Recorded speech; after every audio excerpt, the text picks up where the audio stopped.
Pensa numa marca, uma empresa que, sabe, colocou a primeira geladeira, a primeira TV na casa de milhões de brasileiros. A inventora do crediário. Uma marca que foi, por décadas, sinônimo de Brasil. Casas Bahia. E, de repente, as manchetes são outras. Prejuízo de mais de 4 bilhões de reais. Centenas de lojas fechando, demissões. E o mais chocante, talvez, a notícia de que ela precisou se aliar ao maior concorrente, o Mercado Livre, só para conseguir vender online. A missão da nossa análise hoje é entender essa queda. Como o maior varejista do Brasil chegou nesse ponto. Exatamente. E o que é fascinante nessa história é que não foi tipo um único evento. Foi uma morte por 1000 cortes. A história da Casas Bahia é um estudo de caso perfeito sobre como uma fórmula de sucesso pode virar, com o tempo, uma armadilha. Uma armadilha. Sim. A gente vai analisar os momentos-chave, a inovação genial que a transformou no império, os erros estratégicos que a deixaram para trás e, por fim, as forças de mercado que meio que selaram o destino dela. Ok, então vamos começar do começo. A história começa de um jeito bem humilde, né? Lá em 1952, um imigrante polonês, Samuel Klein, abre uma lojinha em São Caetano do Sul. E o nome, Casas Bahia, já dizia tudo. Exato. Foi uma homenagem direta aos clientes dele, que eram migrantes nordestinos, muitos baianos que vinham para o Sudeste trabalhar. Quer dizer, a conexão com o público-alvo já nasce no nome da empresa. Ele sabia exatamente com quem ele estava falando. E foi falando com esse público que ele teve a ideia que, honestamente, mudou o varejo no Brasil. Em 1957, ele cria o crediário. Hoje a gente ouve pague em 10 vezes e acha normal. Mas na época... Na época foi uma bomba atômica.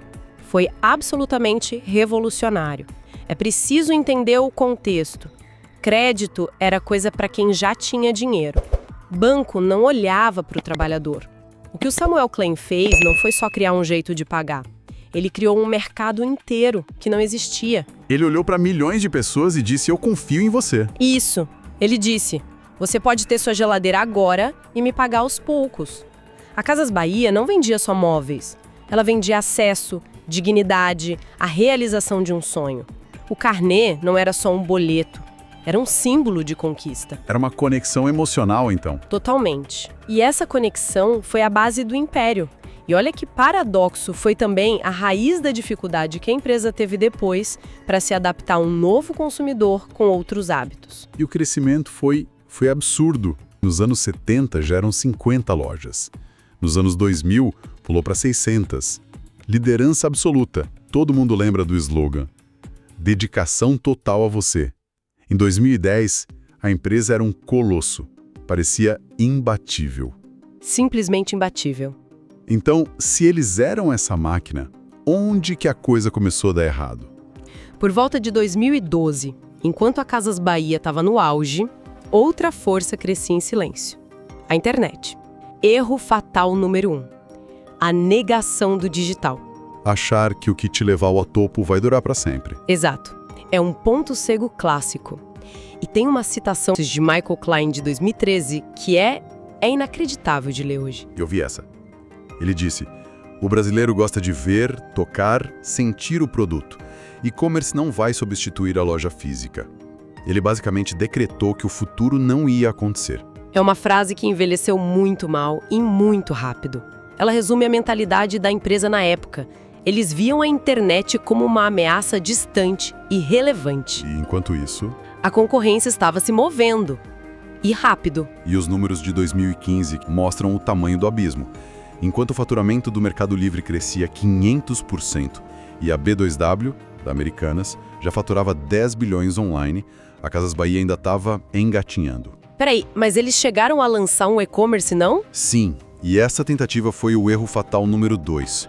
O lançamento foi um desastre completo. Por quê? O site era lento, travava o tempo todo, o frete era caríssimo, os prazos de entrega eram absurdos e o aplicativo era praticamente inútil. A experiência era tão ruim que espantava os clientes. Nossa, E então não bastava ignorar o digital quando tentaram fazer, fizeram mal feito. Exatamente, porque a cultura da empresa era toda focada na loja física e no carnê. A internet era um projeto secundário do pessoal da TI.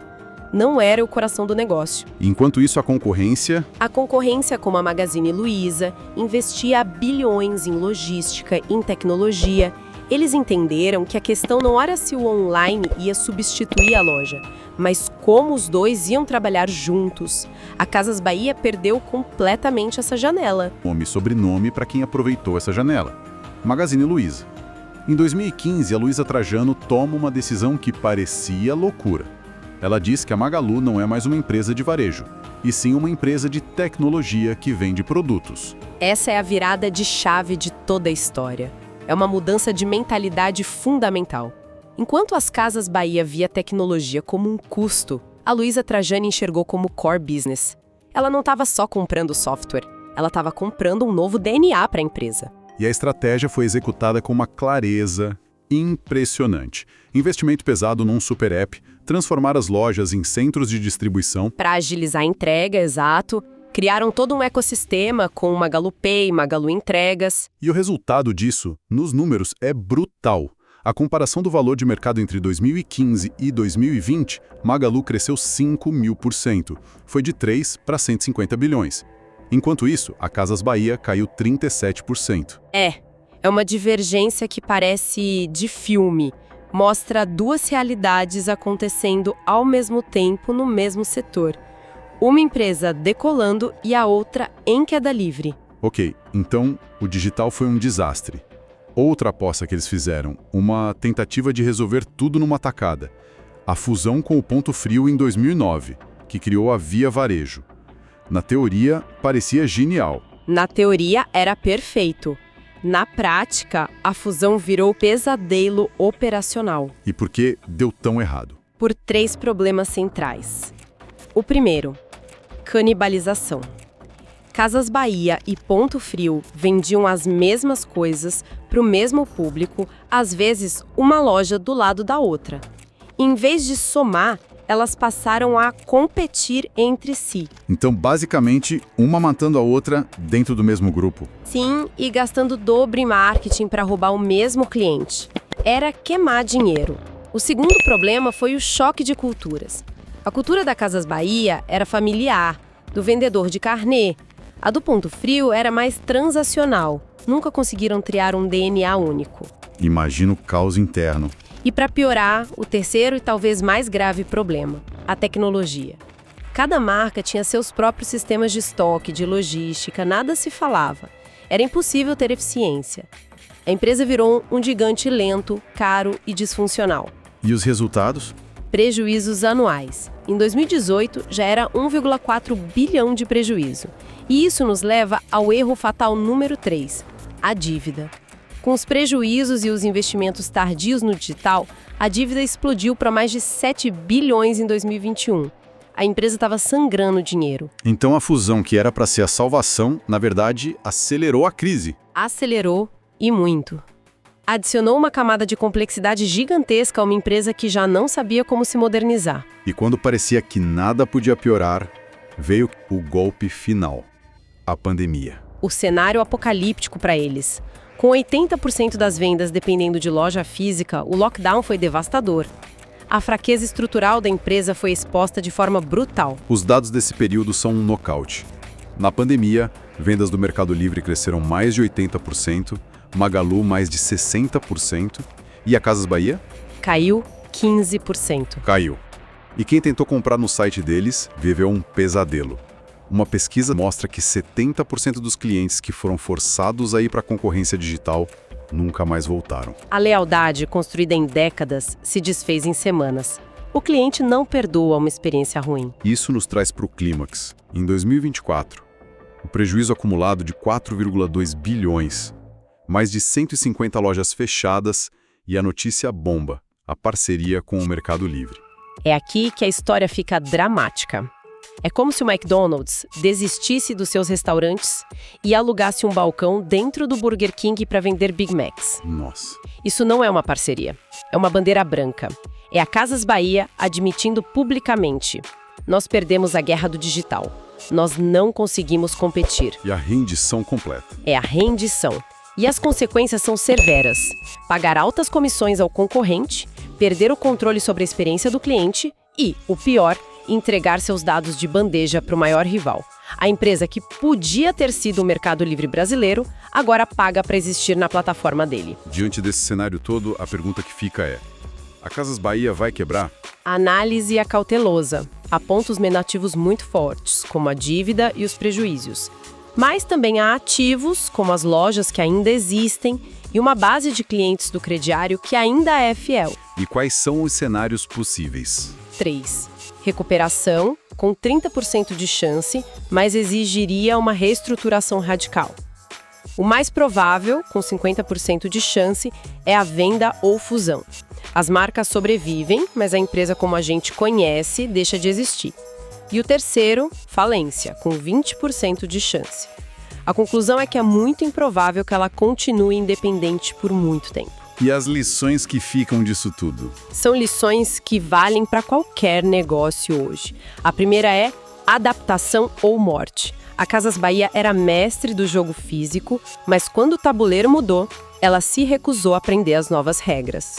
A segunda, que é um alerta, liderança não é eterna. Em 2010, eles eram um império.